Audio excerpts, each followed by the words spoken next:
प्रेक्षकांनो, आपली बयो ही मालिका तर दिवसेंदिवस सिक्सरच मारत चालली आहे। आज सुद्धा दमदार रिव्ह्यू आहे आपला।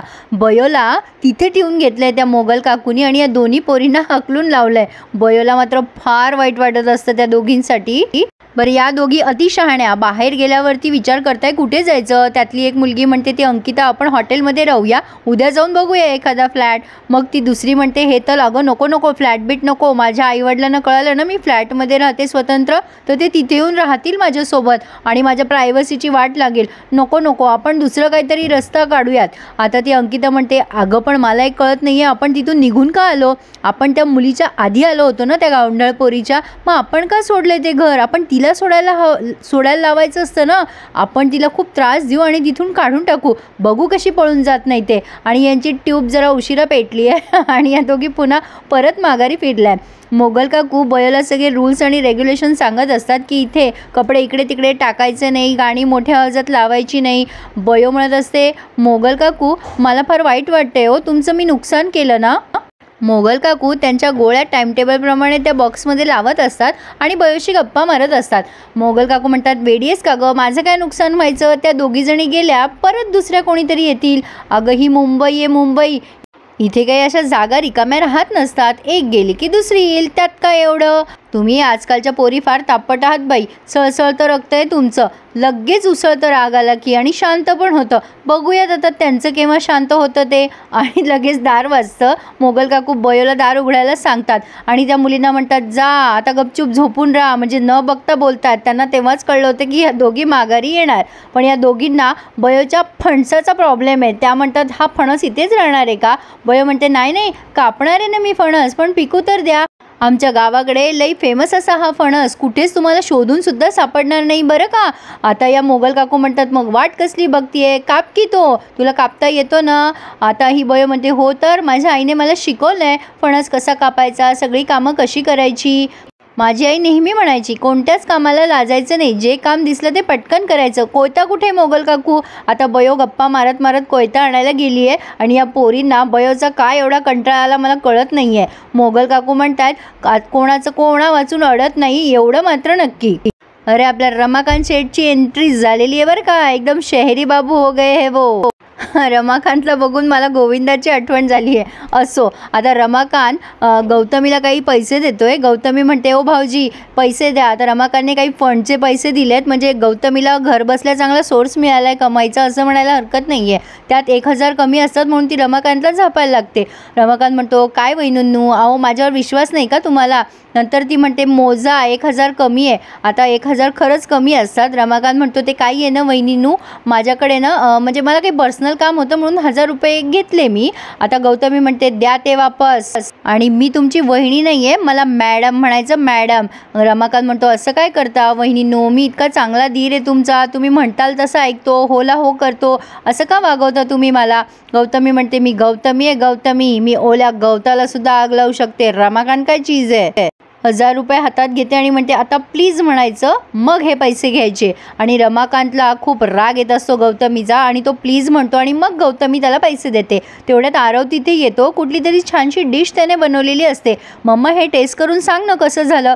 गौतमी जोरात डाफरते त्याच्यावर आणि म्हणते काय रे आरव, हे कुकिंगमध्ये नको इंटरेस्ट ठेवत जाऊ, तुला सांगितलं ना मी या कामासाठी सुमन आहे आणि आता तू डॉक्टरकीला ॲडमिशन घेतलं आहे ना त्याच्याकडे बघ, अभ्यास कर। आता आरवला खूप कानकोंड होतं आणि तो तिथून गपचूप मान खाली घालून निघून जातो। आणि रमाकांत आता गौतमीला जाता जाता धमकी द्यायला लागतो, हे बघा वहिनी मी काही बोलत नाही, याचा अर्थ मला हे सगळं सहन होते असं नाही आहे, मी जर शुभंकरचं प्रकरण बाहेर काढलं ना तर खूप महागात पडेल तुम्हाला। थोडक्यात काय रमाकांत धमकी देतोय गौतमीला। गौतमी म्हणते हो का भाऊजी, मग काढाच तुम्ही ते प्रकरण बाहेर, मी पण बघते की तुम्ही ते प्रकरण बाहेर कसं काढता येते। काय आहे ना मी एकटी जाणार नाही, आत गेली तर तुम्हाला घेऊन जाईल। म्हणजे या दोघांचं असं झालंय प्रेक्षकांनो, तेरी बी चूप आणि मेरी बी चूप। आता या दोघीचे दोघी अतिशहाण्या मुली बयोची बॅग उचकायला लागतात, त्या गावंढळ पोरीच्या बॅगमध्ये काय येते बघू। आता यांना काही गरज आहे का त्या बयोची बॅग उचकायची। आता म्हणजे म्हणतात ना या खूप चांगल्या घरातल्या श्रीमंत आणि अशा असतात का मुली। आता त्यात त्या बयोचं टेथिस्कोप आणि कोट असतो, तर ही मुलगी म्हणते शी किती घाणेरडं आहे हे। ती अंकिता म्हणते नाही गं वेडी आहेस का, किती ब्रँडेड आहे हा टेथिस्कोप। हेतल म्हणते पण तिच्याकडे कुठून आला, चोरीबिरी केला की काय तिने कोणाचा, आणि हा कोट तर किती डाऊन मार्केट आहे शी. त्यावर ती अंकिता म्हणते हो ग, खरंच खूप डाऊन मार्केट आहे. तेवढ्या तिथे बयो येते आणि बयोला आता जरा रागच आलाय या दोघी तिचे बॅग उचकताय म्हणून. पण इकडे इरा मॅडम मात्र टॉप सिलेक्ट करताय. आरव तिथे येतो आणि म्हणत असतो इरा बघ ना ही डिश कशी झाली. इरा म्हणते ते राहू दे रे दादा, तू मला आधी सांग कुठला टॉप घालू, मी खूप कन्फ्यूज झाली आहे. उद्या आपल्या कॉलेजचा पहिला दिवस आहे ना, मग मला जरा कन्फ्युजन झालं आहे, कुठला टॉप घालू सांग ना. बापरे, इरा पण डॉक्टर होणार आहे, मला नवलच वाटतंय, मला वाटलं ती इंजिनियर वगैरे होईल. असो, पण आता आरव म्हणतोय तुला माहिती आहे मला बयोची खूप आठवण येते ग आज, तिचं डॉक्टर बनण्याचं स्वप्न होतं. काय करत असेल ग इरा बयो. तिला पहिल्या दिवशी शाळेत जायचं असतं ना, तेव्हा तिला पुस्तकाची खूप हौस होती. ती रिफिल भरून ठेवायची, पेनात शाई, या सगळ्या तयारीची तिला काळजी असायची. कपड्याचं वगैरे तिला काही पडलेलं नसायचं. आता हा इराला खूप जोरात लागतो टोमणा. ती म्हणते दादा झालं त्या बयोचं पुराण चालू केलं ना, ती भिकारडी नाही आहे ना आता आपल्या आयुष्यामध्ये, आणि ती कुठेच त्या गावामध्ये भांडी घासत बसली असेल. तिचं काही स्टेटस आहे का. डॉक्टर बनण्यासाठी पैसा लागतो, स्टेटस लागतं, प्रॉपर्टी, हे सगळं लागतं. तिच्याकडे आहे का काही यातलं. आली मोठी डॉक्टर बनणारी, आणि तिने काय केलं ते विसरलंस का आपल्यासोबत. पुन्हा एकदा आरव बिचारा गपचूप बसलाय. आरवला काय करून ठेवलंय यांनी. बयो त्या पोरींना म्हणते काय ग तुम्हाला मॅनर्स नाही आहेत साधे, कोणाची बॅग अशी उचकू नये.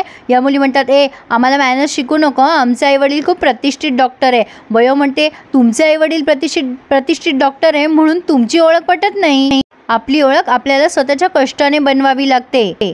अंकिता म्हणते माझ्या आईवडिलांचं खूप मोठं नाव आहे. आता बयो सांगता सांगता थांबते माझे बाबा पण, आणि मग म्हणते हे बघ तुझे आई बाबा किती मोठे डॉक्टर असले ना, त्यावरून तू किती चांगली डॉक्टर बनणार आहे ना ते नाही ठरत, तू स्वतः किती मेहनत घेशील ना त्यावरून हे सगळं ठरतं. बयो तिचं फेवरेट पुस्तक दाखवते आणि म्हणते ह्यांना ओळखता का तुम्ही, या डॉक्टर रखमाबाई राऊत, डॉक्टरकीची पदवी मिळून प्रत्यक्ष प्रॅक्टिस करणाऱ्या भारतीय पहिला महिला डॉक्टर. एक बुद्धिमान, धाडसी, बाणेदार आणि सेवाव्रती असं त्यांचं व्यक्तिमत्व होतं. अगं 125 वर्षांपूर्वी एक स्त्री आपल्या ज्ञानाच्या जोरावर खडतर परिस्थितीत जाऊन सुद्धा एक प्रतिभावंत डॉक्टर बनू शकते, तर आजच्या काळात मी तर डॉक्टर बनूच शकते. कष्ट करून आपली ओळख स्वतः निर्माण करायची असते आणि ती मी करणारच. या पोरी टाळ्या वाजवायला लागतात आणि म्हणतात तुझ्या बगबगीची गरज नाही आहे आम्हाला, चांगलं भाषण केलंस ना, तुझी गरज आहे ना त्या पुस्तकाची. बयो म्हणते पण मला आहे ना गरज, ह्याच माझ्या आदर्श आहेत. तुमच्यासाठी नुसतं पुस्तक असेल हे, पण माझ्यासाठी मात्र माझ्या आयुष्याचा अख्खा ग्रंथ आहे. असा ग्रंथ की जो माझ्या पडत्या काळात मला सतत प्रेरणा देत आलाय. यापुढे माझ्या कुठल्याच वस्तूंना हात लावायचा नाही. बयोला आता तिच्या आईची आठवण झाली आहे आणि कशा प्रकारे तिच्या आईनं तिचं स्वप्न उराशी बाळगलंय. आता बहुधा तरी हे सगळं ते नेहमी दाखवतील, पण छान वाटतंय प्रेक्षकांनो हे सगळं बघायला. आणि फायनली बयोने तिच्या स्वप्नाकडे वाटचाल केली आहे, हे तर म्हणजे खूपच भारी वाटतंय बघायला. आता बयो पुढे म्हणते तुमच्यासाठी बयो म्हणते तुमच्यासाठी हे फक्त एक स्टेथिस्कोप असेल, पण माझ्यासाठी माझ्या हृदयाची धडधड आहे. आणि इथे त्यांनी हा रिव्ह्यू पूर्ण केला आहे प्रेक्षकांनो. आता पुढे आपण बघतोय की बयोचे लेक्चरर आहेत आणि ते खूप भारी आहेत प्रेक्षकांनो, आणि ते सगळ्यांना विचारतायत की तुम्हाला मुळात डॉक्टर का व्हायचं आहे, आणि त्यांनी सगळ्यांनाच प्रश्न केला आहे, पण त्यात त्यांनी आता बयोला उभं केलं आहे. आता बयो काय उत्तर देते हे बघणं इंटरेस्टिंग ठरणार आहे. पण हे सगळं दृश्य बघितल्यावर तुम्हाला कुठल्या मूवीची आठवण झाली प्रेक्षकांनो, मला नक्की कमेंट करून कळवा. आणि खरंच रिव्ह्यू छान दाखवत आहे. हो, आपण जसं वाईट म्हणलो तसं चांगलंही म्हणूया की. आणि ईच अँड एव्हरी सगळ्यांनी मला कमेंट करून सांगायचे की रिव्ह्यू तुम्हाला कसा वाटला, आणि लाईक करायला आणि सबस्क्राईब करायला तर अजिबात विसरायचं नाही आहे. छोट्या वयोची मोठी स्वप्न. Subscribe my channel and enjoy my all reviews. धन्यवाद.